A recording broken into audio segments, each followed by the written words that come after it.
ادویہ ساز کمپنیوں کی جانب سے جاری منمانیوں کے حوالے سے بھی ہم بات کرنا چاہیں گے۔ ملک میں ادویات کی قیمتوں کے حوالے سے کوئی ریگولیٹری نظام نہ ہونے کے باعث ادویات ساز کمپنیوں کی جانب سے ادویات کی قیمتوں میں 400% از خود اضافہ کر دیا گیا ہے۔ بات کرنے کے لیے ہمارے ساتھ نور مہر صدر ڈرگ لائرز فورم اس وقت موجود ہیں۔ نور مہر صاحب، بہت شکریہ آپ کے وقت کا۔ 400% اضافہ جو ہے وہ کیا گیا ہے اور حکومت اس معاملے پر خاموش تماشائی جو ہے وہ بنی بیٹھی ہے۔ کون کون سی ادویات ایسی ہیں جن میں اضافہ دیکھنے میں آ رہا ہے؟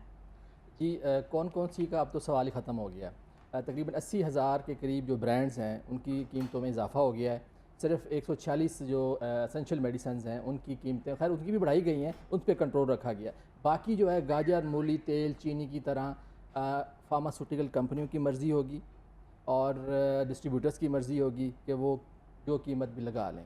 اب جو پہلے ہوتا تھا کہ کنٹرول میڈیسنز ملتی تھیں، کچھ میڈیکل سٹور والوں کو اور کمپنیوں کو خوف ہوتا تھا کہ ریگولیٹری اتھارٹی یا صوبائی گورنمنٹ ڈرگ انسپیکٹرز جو ہیں ان پہ چھاپے ماریں گے، حساب کتاب لیں گے۔ اب حساب کتاب کو تو انہوں نے چیپٹر کلوز کر دیا کافی حد تک، ٹھیک ہے۔ اب ہوا یہ کہ جب نگراں حکومت آئی 6 فروری کو، الیکشن سے ایک رات پہلے، انہوں نے یہ فیصلہ چھوڑ دیا کہ اب ادویات کی قیمتیں کنٹرول ہی نہیں ہوں گی، اب مینوفیکچرر اس کا تعین کریں گے۔ تو ہم نے اس پہ احتجاج کیا اور پھر 19 فروری 2024 کو جو ہے انہوں نے جاتے جاتے ایک نوٹیفیکیشن جاری کر دیا کہ جی ادویات کی قیمتیں کنٹرول ہوں گی، اس کا کوئی کنٹرول ختم، اب مرضی ہے، مطلب جو لوٹے، جو کھائے پیے، لوٹ کے بھاگ جائے، جو بھی ہے۔ تو اس کو ہم نے چیلنج کیا 19 فروری کے لاہور ہائی کورٹ میں۔ تو اس میں جسٹس شاہد کریم صاحب نے مہربانی کی، اس کا اسٹے آرڈر ہمیں ملا اور اس کے بعد تھوڑا ٹھہراؤ آیا اس میں، اس بےایمانی جو تھی فارماسیوٹیکل کمپنیز کی۔ اس کے بعد جو ہے 2 اپریل کو فیصلہ آیا کہ اب کیونکہ نگراں حکومت کیونکہ چلی گئی ہے، ان کا یہ فیصلہ وہ رائٹ تو نہیں تھا ان کو، تو یہ نئی حکومت آ گئی ہے، اس پہ جو ہے نا وہ اپنی پالیسی اور فیصلہ کرے، ٹھیک ہے۔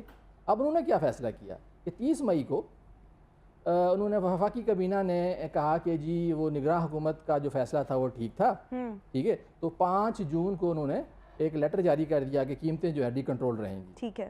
پھر ہم نے احتجاج کیا، ہم پھر عدالت کا دروازہ کھٹکھٹایا کہ جی یہ تو انہوں نے جو ڈرگ ایکٹ 1976 ہے اس کے تحت جو ہے نا اسمبلی سے بل پاس کیے بغیر، سینٹ سے بل پاس کیے بغیر پرائم منسٹر کو تو اختیارات ہی حاصل نہیں ہیں۔ یہ تو ہم 6 فروری کو بھی ہم کہہ رہے تھے اور بھی کہہ رہے ہیں، ٹھیک ہے۔ تو ہم نے اس کا جو ہے پورا احتجاج کیا اور ہم نے کورٹ کو بتایا۔ کورٹ نے جیسے شاہد کریم نے یہ فرمایا کہ جو 500 روپے کا آئی ڈراپ تھا وہ 2200 روپے کا مل رہا ہے، ٹھیک ہے۔ ہم نے کہا ہم یہی کہہ رہے ہیں، اب تو شتر بے مہار ہے، جس کی مرضی ہے آلو گاجر مولی کی طرح، مطلب کسی کا بچہ کینسر کا مریض ہو، کڈنیز کا مریض ہو، ٹھیک ہے، ہارٹ کا مریض ہو، وہ اس وجہ سے مر جائے کہ وہ مہنگی دوائی نہیں لے سکتا۔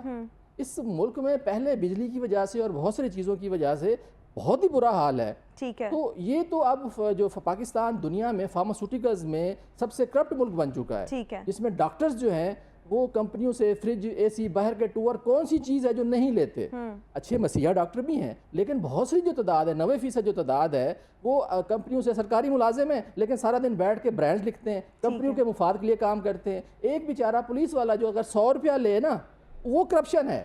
اگر ایک وائٹ کالر کرائم جو ہے سب سے زیادہ ہیلتھ میں ہے، اور ایک جو ڈاکٹر سرکاری ڈاکٹر ہے وہ بھی باہر کے ٹور لے رہا ہے، اے سی لے رہا ہے، کیش لے رہا ہے، ہارڈ منی لے رہا ہے۔ پہلے فارماسیوٹیکل کمپنیاں جو ہیں مطلب کہ سیمپل دیتی تھیں، لٹریچر بروشر دیتی تھیں، جی ہماری دوائی بہت اچھی ہے، دیکھ لیں جی۔ اب کیا ہے، اب کھلا بازار ہے، اب یہ منڈی کھانا بن گیا ہے۔ تو آپ کو کیا لگتا ہے تمام وجوہات ہیں جس کی وجہ سے ادویات کی قیمتوں میں ہم اضافہ دیکھ رہے ہیں؟ جی اب شتر بے مہار ہے، اس پہ ہم نے اس پہ کام کیا ہے۔ ہم نے نئے پرانے بیجز جو لاٹ ہوتی ہے دوائیوں کی وہ اکٹھی کی ہیں، اس کے ایکسل شیٹیں بنائی ہیں، اس پہ کمپیریزن ڈیٹا بنایا ہے، حکومت کو بھیجا ہے، حکومت کو خط لکھے ہیں، ٹھیک ہے۔ اب عدالت کا دروازہ کھٹکھٹا رہے ہیں، تو اب ہم مجبوراً جو ہے 1 ہفتے کے بعد ہمیں مجبوراً اگر کوئی پرائم منسٹر اس پہ نہیں کرتے تو ہمیں مجبوراً جو ہے سڑکوں پہ آنا پڑے گا۔ کیا آپ لوگوں پر بھی کوئی کیسز وغیرہ بنائے گئے ہیں؟ اس حوالے سے بھی بتائیے۔ جی میں نے جو ہے پچھلے ثاقب نثار صاحب اور پیچھے سی او ڈرائیو تھے، انہوں نے میرے پہ 252 FIRs جو ہے اس پہ کی اور اس پہ میں نے پھر بیل بانڈ جمع کرائے، ضمانتیں لیں، میرے جھوٹے کیس بنائے گئے، فارماسیوٹیکل کمپنیز مافیا جو ہے اس کے پیچھے تھا، تو انہوں نے میں نے ابھی جو ہے صرف 15 کیس جو ہے نا وہ اس پہ چل رہے ہیں، جس کا انشاءاللہ وہ بھی ختم ہو جائیں گے.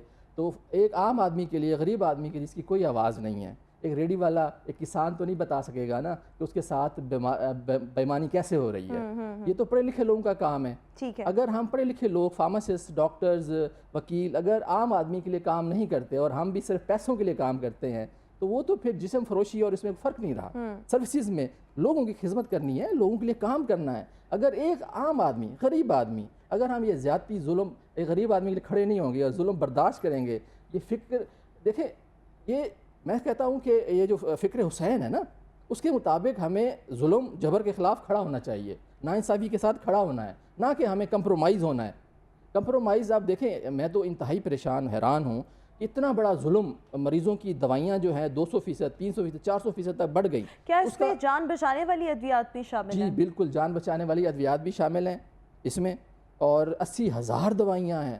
اور میں تو حیران ہوں کہ جو بڑی بڑی دعوے کرتی ہیں، ہماری پیپلز پارٹی دعوے کرتی ہے، غریبوں کی پارٹی ہے، جماعت اسلامی جو بڑے بڑے دعوے کرتی ہے، ٹھیک ہے، اور بہت ساری پارٹیاں، مسلم لیگ، ایون کہ مسلم لیگ نون میں بھی جو خواجہ عمران نذیر، خواجہ سلمان رفیق جو عوام کے لیے آواز اٹھاتے رہتے ہیں.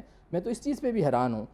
میں تو یہ سمجھتا ہوں کہ وزیر اعظم کو بھی مس گائیڈ کیا گیا ہے. پھر ہم نے اس پہ جو ہے قانونی طور پہ جو کیا ہے، اس پہ ابھی 5 جولائی کو ابھی ریسنٹلی ایک خط جو ہے آیا ہے، جس کے میں جو ہے اب ہمارے احتجاج اور قانونی چارہ جوئی کے بعد ڈرگ اتھارٹی نے، سی او عاصم رؤف صاحب نے بہتر کام کیا ہے. انہوں نے اب وزارت قانون کو لکھا ہے کہ اس میں جو واضح گائیڈ لائن دیں کہ امینڈمنٹ کے بغیر، اسمبلی کی ترمیم کے بغیر، کیا یہ ڈی کنٹرول ادویات قیمتیں ہو سکتی ہیں، نہیں ہوتی. اصل میں عوام کو تو ایک ٹرک کی بتی کے پیچھے لگا دیا گیا ہے، لیکن ان کے ساتھ ناانصافی جو ہے شروع ہے. میں سمجھتا ہوں کہ تقریباً پاکستان میں 800 ایلوپیتھک کمپنیاں ہیں، 1450 جو ہے ہربل نیوٹراسوٹیکل کمپنیز ہیں، اور ایک بڑی پاکستان میں 20 کے قریب ملٹی نیشنلز کام کر رہی ہیں. تو میں سمجھتا ہوں کہ اس پہ حساب لینا ضروری ہے. جو عوام کی، مریضوں کی لوٹ مار کر رہے ہیں، اس کو اگر نہیں روکا گیا تو اس سے جو پاکستان میں ڈیلی درجنوں لوگ صرف اس وجہ سے مر جائیں گے کہ ان کو مہنگی دوائی نہیں خرید سکتے.